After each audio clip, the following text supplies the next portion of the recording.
Good evening student. আজকে আমি তোমাদের কাছে ইকোনমিক্সের current affairs understanding the new labour codes, যেটা কেন্দ্র সরকার লেবার লকে রিফর্ম করেছে, সেই রিফর্মের ফর এবং এগেনস্ট অর্থাৎ pros and cons of the new labour code, new labour law, এই জায়গাটি নিয়ে আমি আলোচনা করব। কারণ সামনে আসন্ন যে WBCS মেন্স এবং ইউপিএসসি যে মেন্স, এই দুটো মেন্সেই এই জায়গা থেকে কোয়েশ্চেন্স আসার সমূহ সম্ভাবনা। কাজে ইউপিএসসি এবং WBCS দুটোর ক্ষেত্রেই আমার এটা ভেরি ভেরি ইম্পর্ট্যান্ট মেন্সে।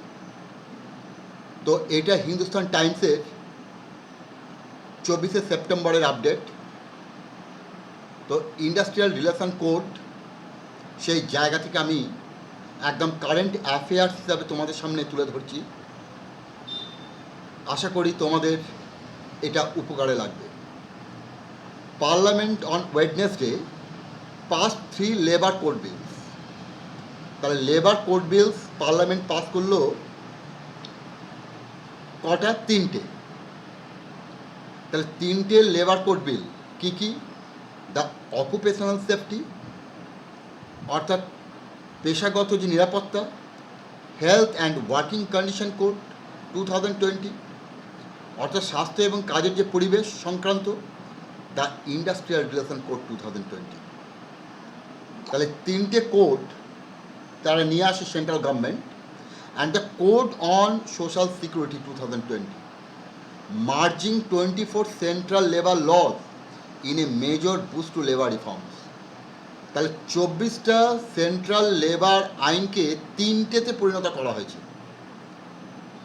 তাহলে আমরা এখানে পেলাম the occupational safety, health and working conditions code 2020, the industrial relation code 2020 and the code on social security 2020। তাহলে এই 3টে কোড আমরা পেলাম 24টা লকে মার্চ করে, labour reforms. The National Democratic Alliance NDA government has now merged 29 central laws into 4 codes. ND Sarkar, in August 2019, Parliament had passed the first of the codes, the Wage Code. The Industrial Relation Code 2020 bring new rules for hiring and firing of labor in mid-sized and large industries, making retrenchment easier. যেটাকে আমরা শ্রমিক স্বার্থ বিরোধী বলছি, যে এখন ছোট এবং মাঝারি মাপের সংস্থাগুলোকে স্বাধীনতা দিয়ে দেওয়া হলো। তারা যেমন খুশি যেমন নিয়োগ করতে পারবে, তেমন তাদেরকে ছাঁটাইও করতে পারবে, hire and fire. The effectively brings the North American hire and fire model to the Indian hinterland economy in the hope business recoup and add more jobs on a net basis, said labor economist K.R. Sam of XLRI Jamshedpur. তো এইটা বলা হচ্ছে যে north American যে hire and fire policy American অর্থনীতিতে, সেটা ইন্ডিয়ার হিন্টারল্যান্ডের ইকোনমিতে কাজ করার কথা বলছে, ভারতের অর্থনীতিতে, যাতে আমাদের নেট জব এটা যাতে ইনক্রিজ করে। How will 3 codes impact workers? এটা আমাদের জানতে হবে। The reform allows industries flexibility in hiring and retrenchment. তাহলে এই লটা কী করছে? ইজিয়ার করে দিল ফার্মগুলোকে। তাদের যে স্ট্রিংজেন্ট ল ছিল, যে যখন খুশি তারা ফায়ার করতে পারবে না, ছাঁটাই করতে পারবে না, রিট্রেঞ্চমেন্ট করতে পারবে না, এবং হায়ার করার ক্ষেত্রে কী কী শর্তাবলী। They will make industrial strikes more difficult by complaining new conditions and also expand the social security net for both formal and informal workers. তাহলে এই ক্ষেত্রে শ্রমিক অসন্তোষ বা শ্রমিক ধর্মঘটকে একটা বেআইনি ঘোষণা করা যায়, যত শ্রমিকদের অধিকার, তাদের যে ন্যায্য দাবি দাওয়া আদায়ের যে অধিকার, সেটাকে কেড়ে নেওয়া হলো। এবং যেটা করার চেষ্টা করা হলো ফর্মাল এবং ইনফর্মাল সেক্টরে যারা ওয়ার্কার্স তাদেরকে সোশ্যাল সিকিউরিটি নেটের আন্ডারে আনার কথা বলা হলো। What are the changes in hiring and firing rules? তাহলে লেবার নিয়োগ এবং লেবার ছাঁটাই এর ক্ষেত্রে কী নিয়ম এলো? Under the industrial code, relation code, এটা হলো industrial relation code, hiring and firing. Government has allowed companies with up to 300 workers to fire workers or such plants without the prior approval of the government. সরকারের অনুমতি ছাড়াই এমন কোনো company যাদের 300 worker কাজ করে তারা সরকারকে না জানিয়ে, সরকারের অনুমতি না নিয়ে তারা তাদের প্ল্যান্ট কারখানা বন্ধ করে দিতে পারবে অথবা লেবারদের ছাঁটাই করতে পারবে, তার জন্য কোনো জবাবদিহি করতে হবে। hitherto prior approval had been required. Firms with more than 300 workers need to still apply approval. যাদের কর্মী সংখ্যা 300 মোর তাদের অ্যাপ্রুভাল দরকার পড়ে। However, if the authorities do not respond to their request, the retrenchment proposal will be deemed to be approved. ধরা যাক জানানো হলো, কোম্পানি জানালো সরকারকে যে সমস্ত কারখানা 300-র বেশি শ্রমিক আছে, কিন্তু হায়ার অথরিটি সেটাতে নজর দিল না বা সাড়া দিল না, এবং একটা নির্দিষ্ট সময় পর কোম্পানি তখন সরকারের কাছ থেকে কোনো রকম নির্দেশ না পেলেও তারা কিন্তু ধরে নেবে যে তাদের প্রপোজালটা অ্যাপ্রুভ করা হয়েছে, অর্থাৎ তারা ফায়ার করতে পারবে। However, if the authorities do not respond to their entire request, the written proposal will be deemed to be approved. Earlier labor laws required a 30 to 90 day notice. আগে ছিল 30 থেকে 90 দিনের নোটিশ দিতে হবে পিরিয়ড বিফোর রিট্রেনমেন্ট ওয়ার্কম্যান, অর্থাৎ 1 মাস থেকে 3 মাসের notice দিতে হবে, which is a class mainly shop floor workers, যারা ground workers. In the case of manufacturing units, plantation and mines with 100 or more workmen, layoffs also required to government approval. To be sure, 90% of Indian workforce which is employed in the informal sector would not be affected by this change. বলা হচ্ছে যারা informal সেক্টরে কাজ করবে তারা এর দ্বারা প্রভাবিত হবে না। তার কারণটাই হচ্ছে আমাদের এইখানে এই যে লেবার ল, লেবার কোড, এইটা যারা রেগুলার ওয়ার্কার্স, যাদের চুক্তি আছে, এগ্রিমেন্ট আছে, যারা রেগুলার ওয়েজ পায় তাদের ক্ষেত্রে, যাদের কোনো চুক্তি নেই, মৌখিক চুক্তিতে তারা কাজ করে, যারা ক্যাজুয়াল ভিত্তিতে বেশিরভাগ কাজ করে, কাজে এটা সেই ক্ষেত্রে খুব একটা কার্যকরী নয়। What are the economic relations for this?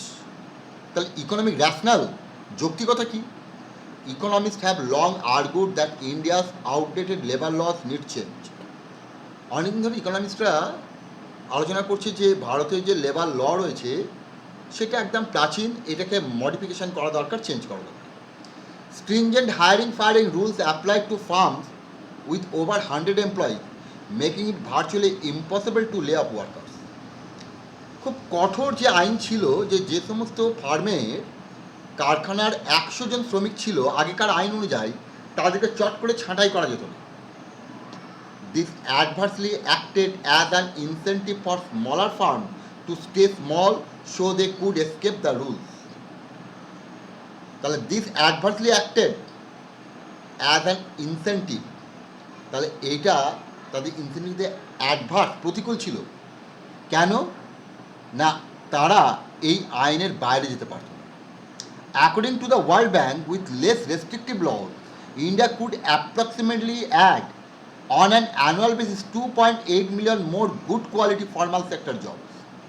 World Bank বলছে যদি এই জায়গাটাকে আমরা সহজ করে দিই, যাতে ফার্মগুলো সহজেই তাদের লেবারকে চেঞ্জ করতে পারবে তাদের প্রয়োজন মতো, যতটুকু দরকার নিল, যতটুকু দরকার নেই বাড়তি হলো ছেঁটে দিল, তাহলে ওয়ার্ল্ড ব্যাংকের হিসেবে বলছে যে 2.8 মিলিয়ন অ্যানুয়াল বেসিসে জব ক্রিয়েট হতে পারে।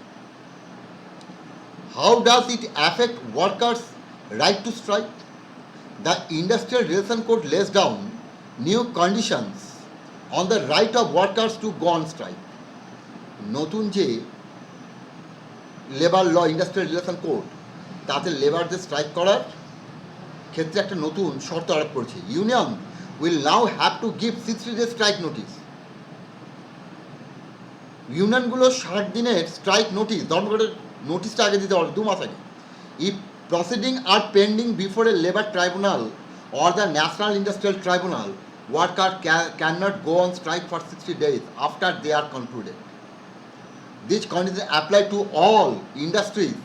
Earlier, workers could go on strike by giving between 2 weeks and 6 weeks of notice. Flash strikes are now outlawed.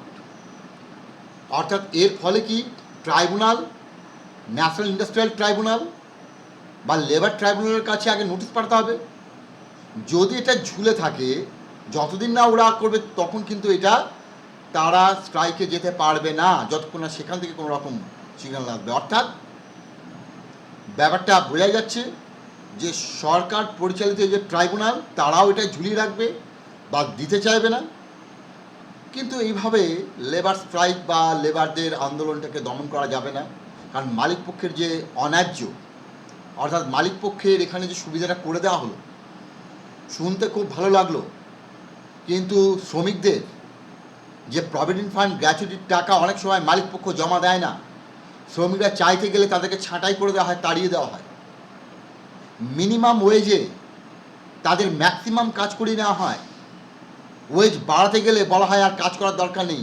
তাহলে এই মাত্রাটা ভীষণভাবে বৃদ্ধি পাবে ভারতবর্ষের মতো অর্থনীতিতে, যেখানে বটলনেক্স ইকোনমি, যেখানে ফিউডাল ক্যারেক্টার ইকোনমি, যেখানে সেন্ট্রালাইজড ক্যাপিটালিজম রয়েছে, সেখানে এই ল সঠিকভাবে কাজ করবে না। What are the new workplace safety rules? The occupational safety health and, এটা গেল ইন্ডাস্ট্রিয়াল রিলেশন কোড আগেরটা, এটা occupational safety health and working condition code 2020। এর ওপরে কী করা হয়েছে? Amends law regulating occupational safety health and working conditions of employees. The code empowers to state government to exempt any new factory from the provisions of the code to create more economic activity and job. তাহলে the code empowers the state government to exempt any new factory. তাহলে কোনো নতুন factory হচ্ছে তাদেরকে আপাতত এই কোডের বাইরে, এই আইনের বাইরে রাখা হবে। It fixes the maximum daily work limit at 8 hours a day. Women will be entitled to be employed in all establishments for all types of work, and in case they are required to work in hazardous or dangerous operations, the government may require the employer to have adequate safeguard in place prior to the employment. তাহলে এখানে অনেক ভালো ভালো কথা রয়েছে যে safeguard দেওয়ার ব্যাপারে, তাদের সিকিউরিটি দেওয়ার ব্যাপারে, কিন্তু মালিক পক্ষ আদৌ করবে কিনা, ব্যবস্থাটা করেছে কিনা কে দেখবে? যদি না করে তার ব্যবস্থাটা কে নেবে? আদৌ সরকার নেবে? কারণ সরকার তো এদের টাকায় তাদের ভোট প্রচার করে, সম্ভব না। কথাগুলো শুনতে ভালো, করতে ভালো নয়। Has the social safety net widen? Yes. The code on social security 2020, তাহলে এটা গেল অকুপেশনাল সেফটি, আগেরটা গেল ইন্ডাস্ট্রিয়াল রিলেশন কোড, এটা occupational safety health and working condition code, আর এরপর হচ্ছে social safety net.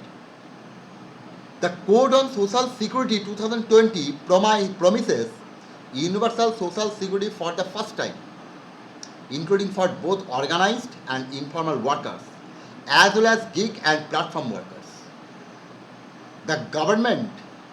The code states shall formulate and notify from time to time suitable welfare schemes, including schemes relating to provident fund, employment injury benefit, housing, education schemes for children, skill upgradation of workers, funeral assistance, and old age homes.